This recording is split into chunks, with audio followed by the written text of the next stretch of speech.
हमारे चैनल बिंदास क्लास में आप सभी का स्वागत है। आज हम एक नया प्रैक्टिस सेट लेके आए हैं वैदिक सभ्यता का। कल हमने आपको बताया था हड़प्पा सभ्यता के बारे में। आज हमारा जो नया चैप्टर है वो है वैदिक सभ्यता, उसका प्रैक्टिस सेट है। तो जल्दी से अपना प्रैक्टिस सेट स्टार्ट कर रहे हैं। देखिए पहला क्वेश्चन कौन सा है। वैदिक आर्यों का प्रमुख भोजन कौन था। इसके लिए हमें ऑप्शन दिए गए चार: जौ और चावल, दूध और उसके उत्पाद, चावल और दालें, सब्जियां और फल। जो वैदिक आर्य लोग थे वो सबसे ज़्यादा जो खाते पीते थे वो दूध और उसके बने उत्पाद, जैसे दूध, दही, घी, ये तीन चीज़ें वो सबसे ज़्यादा खाते थे। ऋग्वेद में भी हमें दूध का उल्लेख किया गया है, दूध का उल्लेख बताया गया। ऋग्वेद में पनीर पनीर का भी उल्लेख है। इसमें हम जौ डालकर उसका पनीर फाड़ते थे, उसके बाद हम पनीर के टाइप में उसको खाते थे। जो वैदिक आर्य थे वो लोग खाते थे। और जौ सत्तू सत्तू बनवा के उसका उसमें दही डाल के तब खाते थे। ऋग्वेद में चावल और नमक का उल्लेख नहीं है बिल्कुल। तो हमारा जो राइट ऑप्शन होगा इसका वो होगा बी, दूध और उसके बने उत्पाद। बी ऑप्शन, दूध और उसके बने उत्पाद। अगला क्वेश्चन हमारा है, निम्नलिखित में से कौन सा अन्न मनुष्य मनुष्य द्वारा सबसे पहले प्रयोग होने वाले में से था। तो अभी अभी हमने आपको बताया ऊपर कि जो प्रयोग होने वाला मनुष्य का अन्न था, जो मनुष्य खाता था, वो जौ था। लेकिन जो वैदिक आर्य थे वो सबसे ज़्यादा प्रयोग करते थे, वो दूध, घी और दही का प्रयोग करते थे। तो इसका हमारा जो राइट ऑप्शन होगा वो जल्दी से बताइए कौन सा है। हमें चार ऑप्शन दिए गए: जौ, जई जई ओट्स आता है आजकल जो दुकानों पे मिलता है, मॉल में मिलता है, और राई और गेहूँ। तो जो सबसे ज़्यादा खाया जाता था वो होता था जौ, ए ऑप्शन। अगला क्वेश्चन, वैदिक लोगों द्वारा किस धातु का प्रयोग सबसे पहले किया गया था। तो इसमें हमें ऑप्शन दिए गए हैं चांदी, सोना, लोहा और तांबा। जो वैदिक लोगों द्वारा सबसे प्रथम प्रथम धातु का उपयोग किया गया था वो था तांबा। अगला क्वेश्चन तांबा हमारा। अगला क्वेश्चन है, वेद शब्द का अर्थ क्या है। वेद शब्द का अर्थ ज्ञान होता है भैया। क्या होता है? ज्ञान। जैसे पंडित जी आते हैं सबसे पहले वेदों के बारे में भी हमें बताते हैं, तो वेद का मतलब ही ज्ञान है। तो इसके लिए हमें चार ऑप्शन दिए गए, आप पहले ही से समझ गए होंगे वेद का मतलब क्या है: बुद्धिमत्ता, कुशलता, शक्ति, ज्ञान। तो ये ज्ञान ऑप्शन है इसका। अगला क्वेश्चन हमारा है पांचवा, आर्य आर्य पूर्वों के साथ अपने संघर्षों में सफल रहे क्योंकि उन्होंने बड़े पैमाने पर हाथियों का प्रयोग किया, वे अधिक लंबे और अधिक बलवान थे, वे एक उन्नत शहरी संस्कृति से थे, उन्होंने घोड़ों द्वारा चलाए जा रहे रथों का प्रयोग किया है।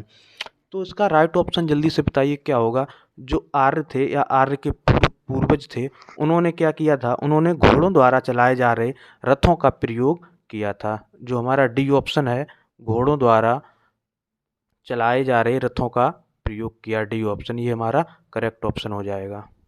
अगला क्वेश्चन है हमारा 6 नंबर, आर्य सभ्यता में मनुष्य के जीवन के आयु के आरोही क्रमानुसार निम्नलिखित चरणों में से कौन सा विकल्प है। आर्य थे हमारे किस किस का पालन करते थे? ब्रह्मचर्य का करते थे, गृहस्थ का करते थे, वानप्रस्थ का करते थे, या सन्यासी थे। ये चार ऑप्शन दिए गए हैं, तो जल्दी से बताइए कौन सा ऑप्शन हमारा राइट होगा। तो इसका जो हमारा ऑप्शन राइट होगा वो होगा ए। आर्य थे वो ब्रह्मचर्य का भी पालन करते थे और गृहस्थ का भी पालन करते थे, वानप्रस्थ का भी पालन करते थे और सन्यास का भी पालन करते थे आर्य लोग हमारा। अगला क्वेश्चन है हमारा, आरंभिक वैदिक काल में वर्ण व्यवस्था आधारित थी, किस पर आधारित थी वर्ण व्यवस्था? तो देखिए, शिक्षा पर थी, या जन्म पर थी, या व्यवसाय पर थी, या प्रतिभा पर थी। तो जल्दी से बताइए किस पर। जो आर्य लोग थे वो किसके ऊपर अपनी जो वर्ण व्यवस्था थी, उनका व्यापार था, वो किसके ऊपर चलाते थे? तो वो सब था वो उनका व्यवसाय। जो ऑप्शन इसमें चार दिए गए हमें, शिक्षा पर, जन्म पर, व्यवसाय पर, प्रतिभा पर। तो जो राइट ऑप्शन होगा वो हमारा सी होगा, व्यवसाय पर। अगला क्वेश्चन है हमारा 8 नंबर क्वेश्चन, ऋग्वैदिक आर्य पश्चारू लोग थे, इस तथ्य से क्या पुष्ट होता है?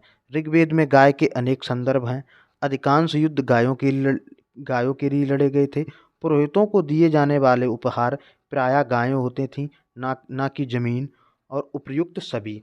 तो भैया ये जो ऋग्वेद में हमें अगर किसी को भी पश्चारी, जैसे अपने से बड़ा है, ब्राह्मण है, तो उसको हम क्या क्या देते थे, क्या क्या पुष्ट हुआ है।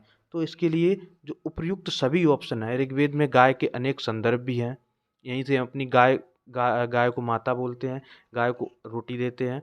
और पुरोहितों को दिए जाने वाला जो उपहार था वो गाय और ना कि जमीन थी। अधिकांश युद्ध गायों के लिए ही लड़ी गए थे, आज भी लड़े जा रहे हैं।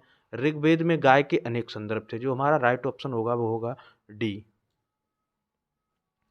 अगला नेक्स्ट क्वेश्चन हमारा है, आर्यों को एक जाति कहने वाला पहला यूरोपियन कौन था। मतलब आर्यों को एक जात, आज भी अपनी अपनी जातें चलती हैं, लेकिन आर्यों को एक जात कहने वाला पहला यूरोपियन कौन था।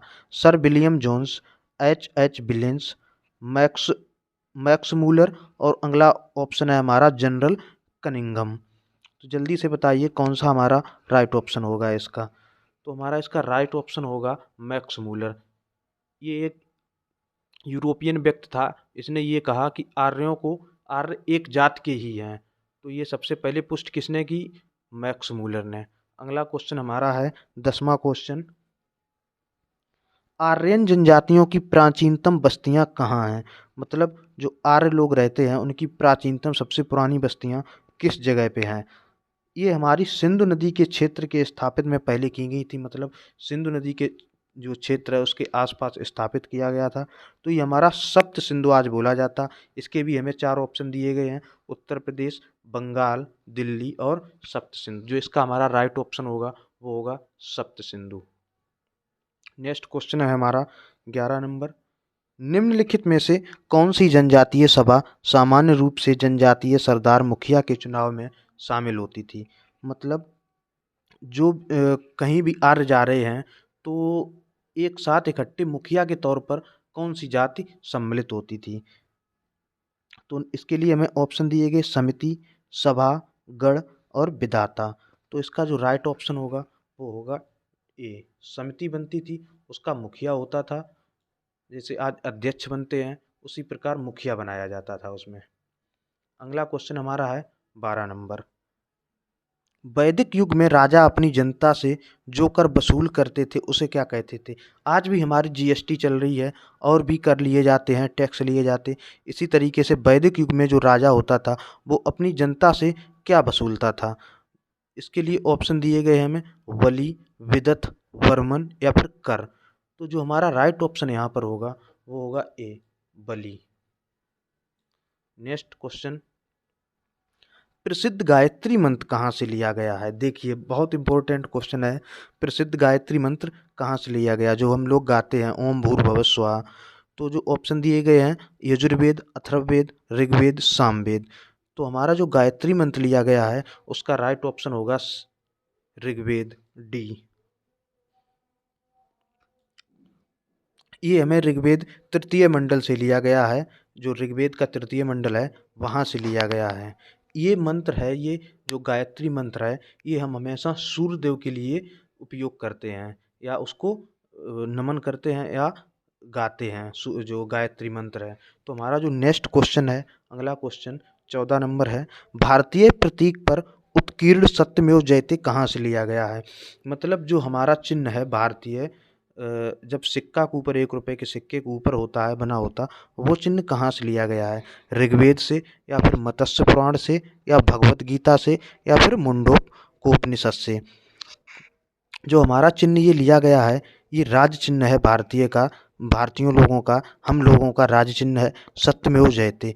ये मुंडकोपनिषद से लिया गया है। इसका सही अर्थ होता है सत्य ही विजय होती है। मतलब सत्य की हमेशा विजय होती है। अब अगर आप सत्य पे चलेंगे तो आपकी विजय एक ना एक दिन जरूर होगी। तो ये हमेरा हमेशा मुंडकोपनिषद से हमारा लिया गया है। नेक्स्ट क्वेश्चन है हमारा, निम्न में से किस विदुषी ने वाद विवाद में अज्ञेय याज्ञवल्क्य को चुनौती दी थी। तो जिसने चुनौती दी थी वो कौन थी, घोषा, अपाला, मैत्रेयी या फिर गार्गी। तो इसका जो हमारा राइट ऑप्शन है वो है गार्गी। दोस्तों ये 15 क्वेश्चन हम आप लोगों के सामने वैदिक सभ्यता से लाए थे। पहले हमने हड़प्पा सभ्यता के बारे में बताया। अब हम एक अच्छा चैप्टर लेके आएंगे, बौद्ध एवं जैन धर्म एक साथ लेके आएंगे या फिर सिर्फ बौद्ध धर्म लाएंगे। बहुत अच्छा एक प्रैक्टिस सेट बनाएंगे आप लोगों के लिए। एसएससी जीडी के लिए है स्पेशली, ये केवल एसएससी जीडी के लिए। तो हम अपना यहीं पर सेशन ख़त्म कर रहे हैं, एंड कर रहे हैं। आपको हम कल फिर एक नया चैप्टर, एक नया सेशन लेके बढ़िया तरीके से आएंगे। धन्यवाद।